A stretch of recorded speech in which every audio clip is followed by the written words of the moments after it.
this is just the beginning.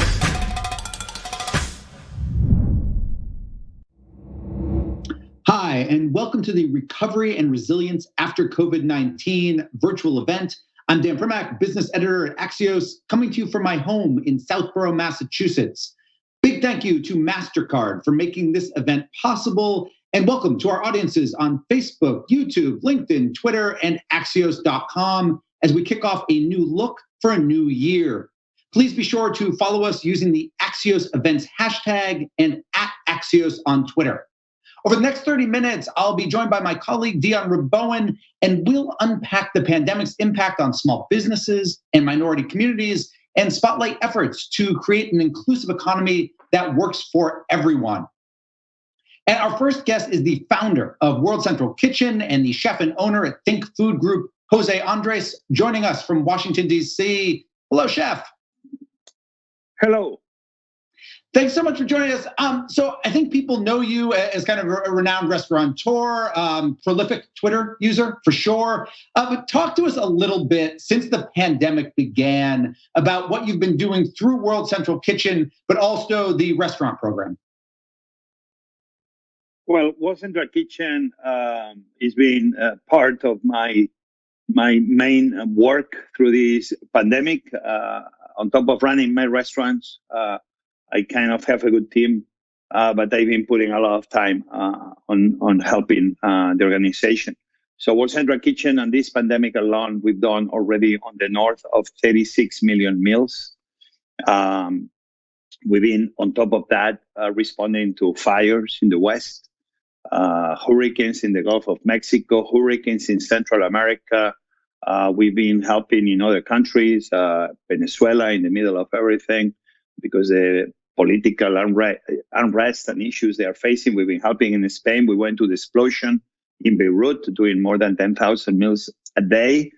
And in the process, we've been trying to come up with smart solutions that they are not just ideas, but things that we are proving that work, like what we call, chefs for America or chefs for the people. We've been able to put 3,000 restaurants supporting the efforts, obviously, of World Central Kitchen and vice versa. World Central Kitchen supporting the restaurants. Why?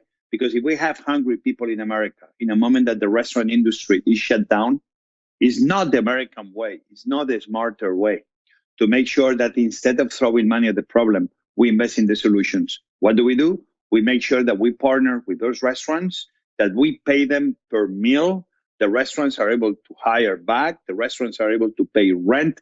The restaurants are able to pay the farmers. In the process, our organization with local NGOs and other partners, we are able to take care of hospitals, elderly homes, first responders, you name it. In the process of creating jobs, we fight hunger, or the other way. In the process of fighting hunger, we put the economy up and running. Very much, this is the heart of what we've been doing, besides pushing good, smart ideas through different op-eds in different newspapers and other ways of how we should see this moment as an opportunity to strengthen the food systems of America and the food systems of the world. And what you've been doing, the amount of money you've raised to do this in the US is extraordinary. I think it's like $130 or $135 million, which sounds huge, maybe until you put it in context of what you and others have been advocating Congress to do, which is this $120 billion Restaurant Act, which wasn't ultimately part of the stimulus that got passed a couple of weeks ago. Why do you think it wasn't part of that? And explain to me from your perspective, what is the most pressing need right now for the US restaurants industry? So what you are describing is perfect. So what we've been doing is what we wanted to be, is two parts of that. What we've been done as World Central Kitchen is the FEED Act. Let's make sure that through FEMA, which by the way, FEMA has been missing in action through this pandemic.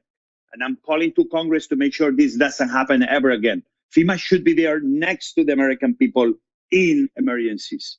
And on another front is what is called the Restaurant Act, which is a bill that has bipartisan support, that is supposed to be there to make sure that more than the 500,000 restaurants, small restaurants, small businesses that will receive support from Congress to make sure that we make it through this pandemic, especially when our mayors and our governors are telling us that we must close because it's in the best interest of everybody that restaurants are closed at times. So the Restaurant Act will be a way to give a bridge to those small restaurants to make sure that the restaurant industry will not be decimated, and that as soon as we fight this virus, we will be able to be back, making sure that we bring the life into our cities and rural communities across America back. I've heard some politicians suggest that the PPP loans or the reauthorization of PPP, which wasn't a stimulus, should work for small independent restaurants particularly. From your perspective, is it inadequate? Is it the wrong sort of program? Why not just say the PPP program exists, it's back, restaurant owners can use that? Listen, I think the Restaurant Act, what it goes is it goes directly into the heart of the small business owners. PPP, what happened at the very beginning, listen, was a bill that was done quick and fast. This is good. But then everybody began learning in what areas it worked, in what areas didn't work.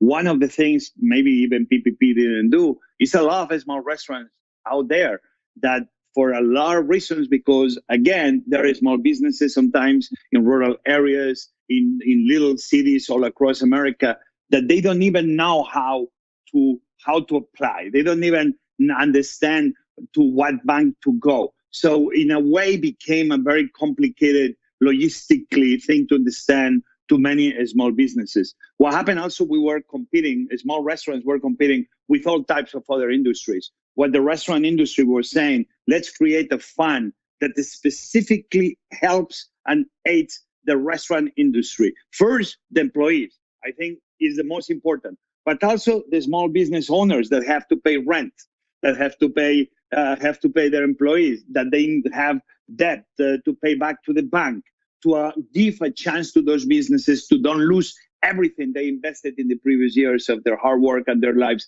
and giving them, again, I repeat, a bridge into the future. I think the Restaurant Act is something like has shown bipartisan support, and that will be a very direct, simple way to make sure that the restaurant industry, remember, one of the biggest employers, one of the biggest industries in America, will have a chance to make it through this pandemic. So let me ask about that. The statistics are a little different depending on who you look at, but in general, there's estimates that around 1 in 6 restaurants in America have already gone under, aren't just closed because of lockdowns, but have actually failed. You know, you're somebody who has opened lots of restaurants. How difficult, and you know, when we think about this idea that we could have herd immunity or mass vaccinations by late this summer, how difficult will it be for restaurants to come back? You think of all these literally empty storefronts that might have kitchens and kitchen equipment in them, but how long does it actually take a restaurant to go from 0 to 60 and open up again? And do you expect that a lot of those older restaurants, those owners, will try again? Listen, obviously, restaurants will open again. The issue is how many are we going to lose from today until the next 3, 6, or 1 year until everything goes back to normal. Here is to make sure that the federal government is behind those businesses that they are badly affected by this pandemic. Yes, restaurant. I closed 3 of my restaurants so far. It's 10%. But can I close? Reopen those? The 3 you've closed, would you expect to reopen them post-pandemic? No, I will not. So also it's been a good business decision moment. Those restaurants, I realized that maybe the best was just to stop, maybe because the landlord didn't want to renegotiate. Maybe because for some reasons we thought that we were not going to make it for 2 or 3 years until the economy is back again. So this was a moment of hard decisions. I would say smart decisions. Sometimes they say, never waste a crisis.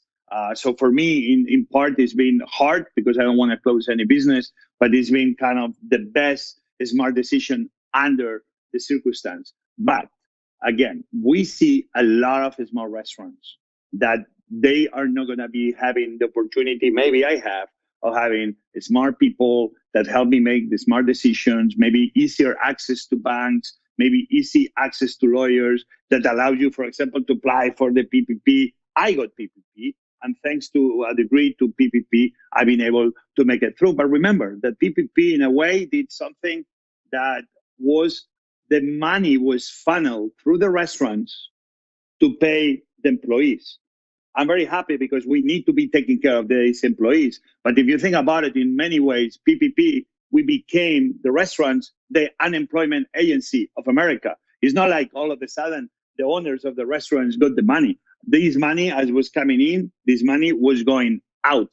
It's been changes made to PPP that has helped a little bit, but it still has been very crazy with things changing, even going back to 9-10 months.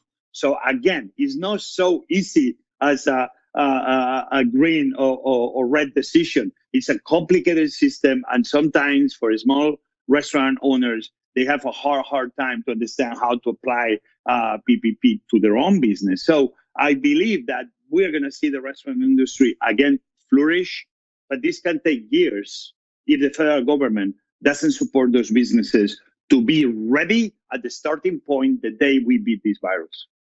You mentioned how the pandemic was kind of a clarifying moment to a certain extent when it came to your own business, in terms of some restaurants that maybe were open and it kind of was the thing that pushed you to make a decision with them. More broadly speaking, do you believe that either you or the restaurant industry at large, is there anything that's been learned during the pandemic, maybe when it comes to supply chains, relationships with landlords, with farmers, et cetera? Is there anything that's been learned that will actually help the restaurant industry in the future? Not to say the pandemic was positive, but there is a lesson learned that will help. I think this is not only for the restaurant industry, but this is for everybody at large in every business. We all need to be better acquainted with numbers, especially small businesses, especially restaurant industry that has sometimes very small margins. You need to remember that the restaurant, every dollar gets in, trickles down through the economy. And hopefully some restaurants have a profit.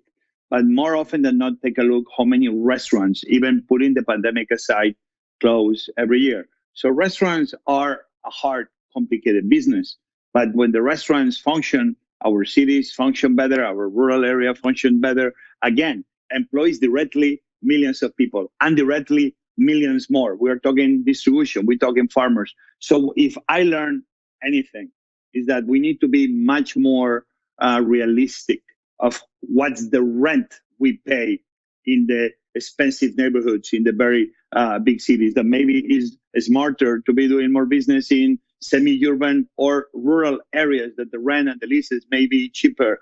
Also, we are realizing that we need to start, obviously, having the big conversation about the minimum wage. What's the right minimum wage? We need to make sure that we have employees that are well paid, that they can make it through, that they have enough money to even have in savings. We've been seeing a lot of hundreds of thousands, if not millions, of employees that lost their job in this pandemic, even people that didn't have, for different reasons, access to unemployment benefits and other things, with not enough money even saved to even go away for 1 week or 1 month without a paycheck. We need to make sure that the restaurant industry, the food industry, is not an industry that lives on the fringe of almost poverty, but that is every American employee, every restaurant worker will make a decent living that will allow them, even in difficult moments like this, make it through with savings and other forms of protection. We've seen that many of the restaurant industry employees, in the moment they lost their jobs, they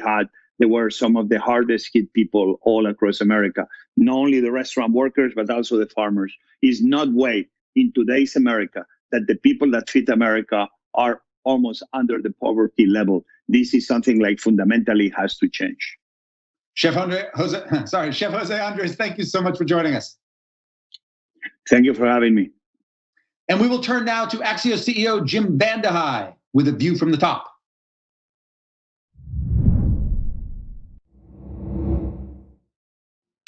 Thank you very much, Dan. It is now my pleasure to have a conversation with Mike Froman, who's Vice Chairman and President of Strategic Growth at MasterCard. Mike, thank you for doing this. It's been a while. Last time I talked to you, you were getting out of government and into business. And so you have this fascinating lens into recovery, having seen it through government, now seeing it through business. Thanks for being here. Well, thanks for having me, Jim. How should we think about this in terms of the corporate responsibility coming out of coronavirus when we're talking about recovery? Like, what can a business really do? When you're sitting in your perch, you're advising the CEO, how do you think about it? What can be done? What can a company do?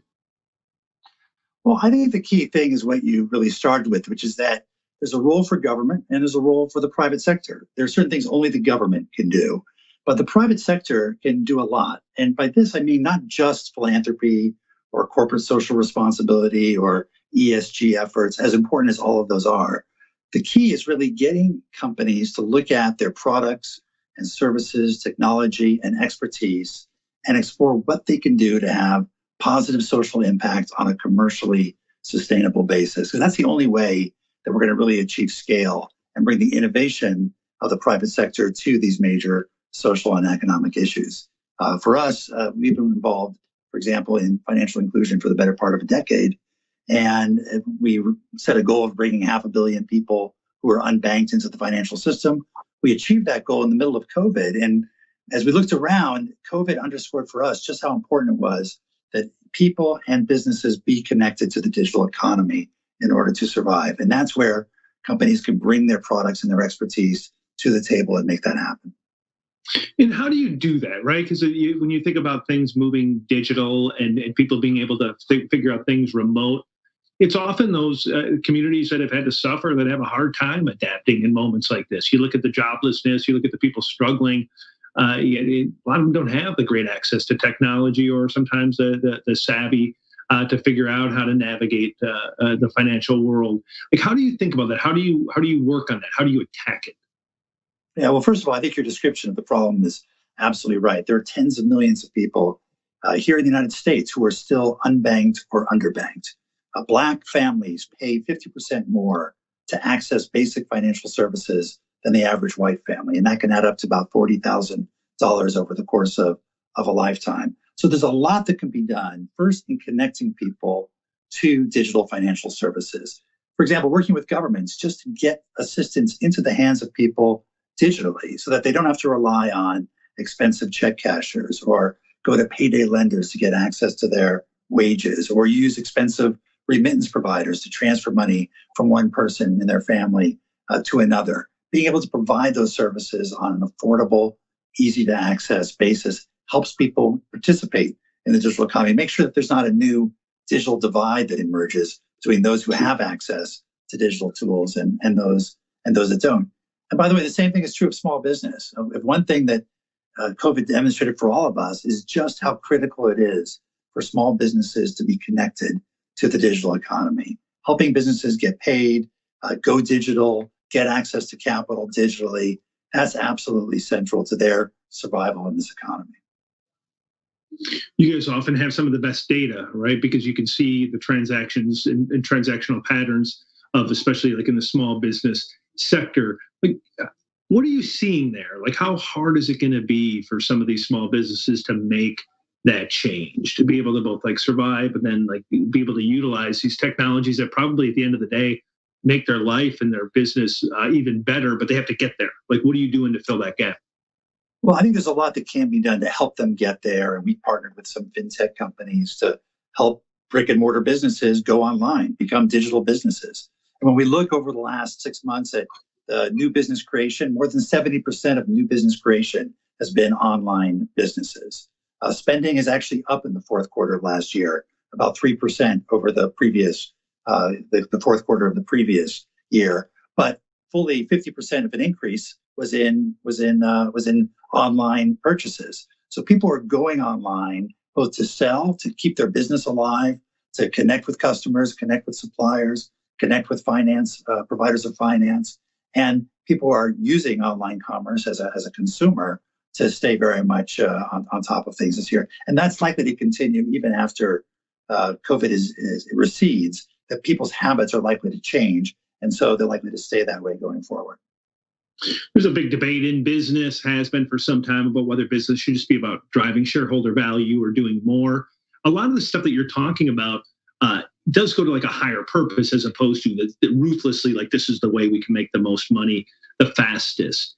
Given that you work in a corporate setting, how hard is that to push on that, to say, yeah, maybe we can't make as much money doing it this way, but it's the right thing to do in long term. I think it pays off.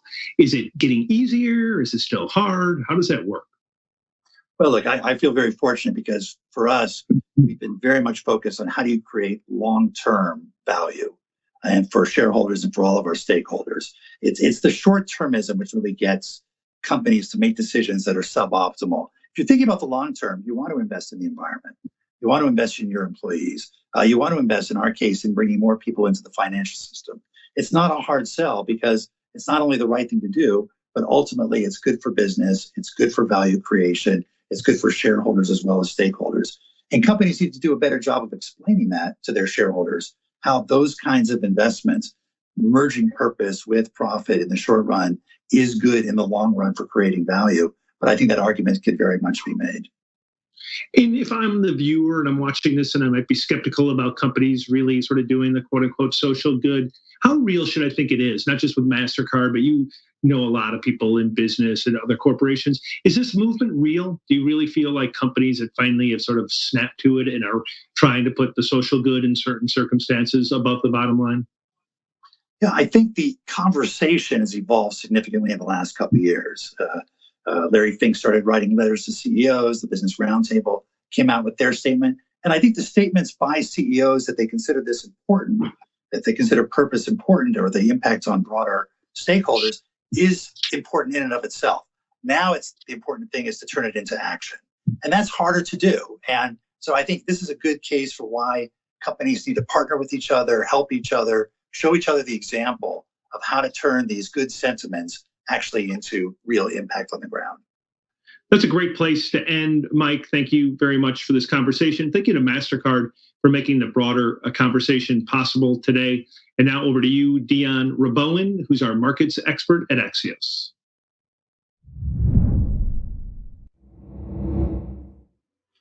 Hey, thank you very much for that introduction, Jim. I am Dion Rabowen. I am the markets editor here at Axios. I write the Axios Markets newsletter. Please subscribe if you haven't. Right with me is the representative from the 17th District of California, Representative Ro Khanna. Representative, thank you so much for being with us. Thank you, Dion, for having me. It's an honor. The honor is all ours. We appreciate you spending a very valuable time with us.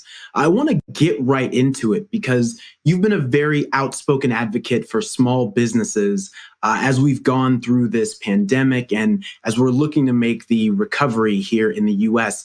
You represent a very wealthy district that has a lot of interest, particularly, you represent Silicon Valley, the big tech sector. They do a lot of lobbying, a lot of work in D.C. Why is this an issue that you've gravitated towards? What about it has called to you, and what are you doing on that issue? Well, Dion, when people think of Silicon Valley, they maybe think of Apple and Google and Facebook, but really my district is filled with startups and small businesses, and not just startups in technology, but that ecosystem funds small businesses in restaurants, in hospitality, in services. So my district is really the engine of job creation is small business. And what we've seen, unfortunately, is the exclusion of Black and brown businesses from a lot of the loans and grants, the exclusion of some of the smallest businesses from a lot of the support from the federal government. Consider the Federal Reserve. The Federal Reserve has a balance sheet of almost $10 trillion, which they have lent out, hoping to get paid back. It's one of the highest balance sheets right now in recent history. And yet most of that money that they've lent out have gone to large corporations, large financial institutions. They haven't gone to minority development institutes or community development banks. And so our policies have been skewed, in my view, towards large institutions and not small businesses. Mm-hmm. And I do want to say that the Fed's balance sheet is about $7 trillion. But when you talk about the Fed and what they've done, a lot of people say, well, they can only do so much because their tools only allow them to work for big businesses, and it's the responsibility of government and policymakers like yourself to look out for small businesses. I mean, how do you rectify those two things? It's actually not true. And 7 trillion, I stand corrected. I mean, I was between 7 and 10. Someone had told me 10, but I'll take your word at 7. The point is, though, that the Fed's initial charter was to have regional economic development banks. And there is nothing that prevents them actually from providing that capital to places like regional development banks that then give that money to minority development institutes or community development banks to lend out to small businesses. They would obviously have to take a risk, and they would need to make sure it'd be repaid, and they'd have to have a small haircut on that. But they take that risk when they lend to large institutions. And that risk is highly diluted if they're lending to broad-based small businesses as opposed to particular small businesses. So it's a quirk of our system. It's that the Fed has chosen only to lend to financial institutions or large corporations. They could easily distribute that money. In my views, that was the original intention of the Fed, and Congress should clarify that. Apart from that, the Congress can allocate money for small businesses, and we ought to do that, particularly for small businesses that have been left out. Okay. So is a large part of the work that you're doing focused on getting the Fed to do more for small businesses, or is this about the government and the Fed? Talk to me a little bit about how you're putting together your focus in terms of where you're putting your energy. I think it has to be a three-pronged focus. First has to be we need to give the Fed more explicit authority to relook at how they have lending and make sure that lending isn't concentrated just to financial institutions and large corporations, that they're using their regional banks to be regional economic development banks, considering rural and minority communities. Second, we need to infuse small business SBA with loans. I would do $1 trillion over 10 years to have 200,000 more loans to small businesses across the Americas, loans and grants. And then third, those loans should be targeted and grants should be targeted to minority communities through minority development institutions. Now, most of the minority development lending, as you know, was Asian American. And so even Black and brown communities have been excluded from minority development institutes. So we have to make that more inclusive. And I would target it to rural communities, which have had a shrinking of community banks. It used to be you didn't have a huge credit score. You could call your community bank. They knew your character. They knew your people. They'd give you a loan. That doesn't exist anymore. And I really think the concentration of capital is part of what has left communities behind. And this is something that rural communities have in common with minority urban areas. And Representative Khanna, you talk about some of these very broad and expansive programs. You just talked about a couple. You've also proposed giving Americans $2,000 a month in financial aid. I mean, these are some very big and very expensive programs. And I want to ask you, I mean, why is a program like that, the $2,000, some of the others you've talked about, necessary, given that, we are on a pathway to recover? We've got the vaccine. I think certainly Wall Street would say that they're pricing in a recovery of the U.S. economy this year. So why are programs like that necessary? And how do we do that as well as provide support for these small businesses? Well, Dan, you're right. Wall Street is pricing in a recovery, and the half of the country that's invested in the stock market is probably going to do fine, and there is going to be a recovery for them. But what about the half that's not? What about the people who are facing eviction from their homes, who are having trouble putting food on the table? Now, I am not suggesting that we have $2,000 a month as a universal basic income that lasts indefinitely. I mean, that would cost the United States $4 trillion a year, which is the equivalent of our federal budget. But certainly we can agree that for a few months, while we're still having high unemployment, while people are still struggling, we should have monthly checks that help people make the rent, put food on the table, keep their families whole, and that we can pay for that for two reasons. One, we're in a low inflation, low interest rate environment, so it is a time where we can actually afford it. And two, we ought to be doing that instead of the massive tax cuts that we had. So is the idea then to roll back the tax cuts and use that money? Because just looking at, doing some math here on my notebook, I don't think that just the tax cuts, rolling back the Trump tax cuts, would pay for a program that you've proposed, $2,000 a month for 12 months for every American. Well, I haven't said 12 months. I've said until the crisis ends. I mean, it could be up to 6 months, I've said. And I think rolling back a lot of the tax cuts would be part of it. I think making sure that we had not increased in the defense budget, where we have $130 billion going to the overseas contingency fund, would be part of it. I think taxing capital gains and ordinary income for people making over $1 million a year, which is what Joe Biden has said, would be part of it. I think having a moderate wealth tax of 2% on people who have made billions of dollars would be part of it when you look at how much billionaires have done well over COVID. So we could talk about how we pay for it. There are the means to do that. The question is, do we prioritize working families in this country? Yeah. And the last question I want to ask you, Representative, is just about that balance, because your state and your district in particular has seen a lot of, folks saying, oh, you know what, that's it. The taxes here are crazy. The regulations here are crazy. We're moving to Texas. So we're moving to Tennessee. We're moving to somewhere with lower taxes and less regulation. How do you balance those two things? The need to provide people with the funds to help them make it through tough times, but also the need to keep businesses in your district where they can pay taxes? Well, first of all, it's not a trend. I mean, we still have Apple, we still have Google, we still have Facebook, we still have Twitter, we still have Flextronics and Intel. I don't think anyone is crying. Well, this is true, but before this, you had all those plus some others. Now you've lost some others.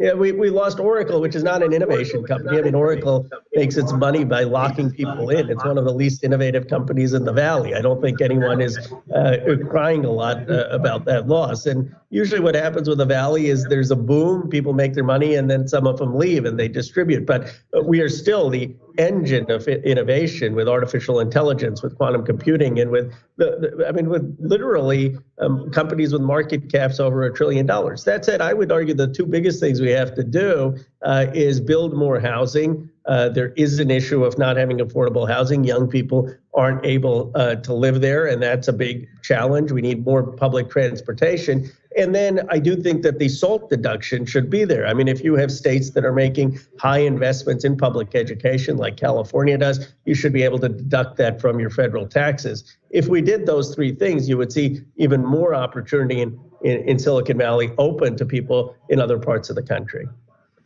So just to be clear, you don't feel there's an issue with taxes being too high, or with some of the other complaints raised by some of these big name CEOs? I'm thinking Elon Musk is one. Well, I think that there is a lot of innovation. I think it's an exaggerated portrayal. If tomorrow Tim Cook and Sundar Pichai and Jack Dorsey and others start talking about leaving Silicon Valley, I'd pay more attention. But so far, those companies are, in fact, expanding in Silicon Valley. Google is expanding in San Jose. That said, there are three issues. We need more affordable housing.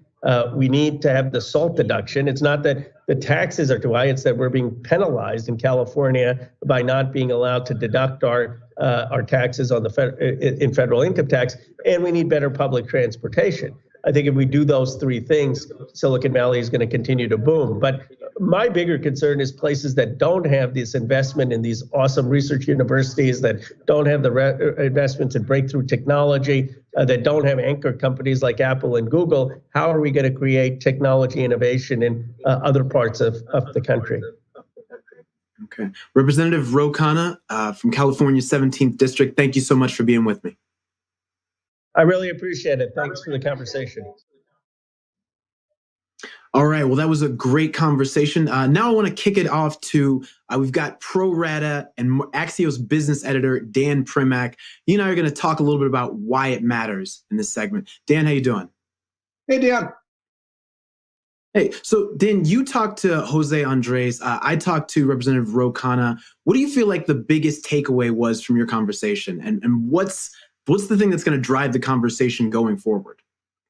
Congress. You could say Joe Biden too, but Congress. We had a year in which right at the beginning of the pandemic, we get this huge economic stimulus, this wide-ranging thing. Then we go, whatever it was, 7-8 months with basically no action from DC, and then another smaller stimulus that got signed by the president right before Christmas. But I think, José Andrés and Representative Khanna with you, Congress is going to be integral to this, and it's really money. I mean, one of the things that José Andrés stressed was, as much as he's done through his philanthropic efforts, as much as PPP has helped keep some restaurant workers on payroll, and restaurants are this huge industry in America that matter not just for the restaurants, but, for farmers and for all the vendors and suppliers, they need more direct aid. 1 in 6 restaurants in the country is estimated to have closed. More are going to close before we get to the other side of this. Yeah, that word direct aid, I think, is going to be pivotal. And what's really going to be interesting is having spoken with Representative Khanna, and earlier today, I spoke with Senator Sherrod Brown. He's going to be leading the Senate Banking Committee. And these guys have a very progressive agenda that they're trying to push forward with a very slim majority in the Senate. Well, really, a one-person majority, which is the Vice President Kamala Harris in the Senate, and a very slim majority in the House of Representatives. And it seems like they're really looking to push some big things down, changes to the Federal Reserve, big government payouts. I mean, I think we're going to see clashes not just between Democrats and Republicans, but between Democrats and Democrats. Right. And a couple of things on that. One, it's got to happen quick, right? We can't have Congress doesn't have the time to debate this for the next 7 months. Chuck Schumer yesterday came out with a couple of big agendas, more state and local aid, more money, certainly for vaccine distribution. And then, as you said, kind of increasing those stimulus checks up to $2,000 for most taxpayers.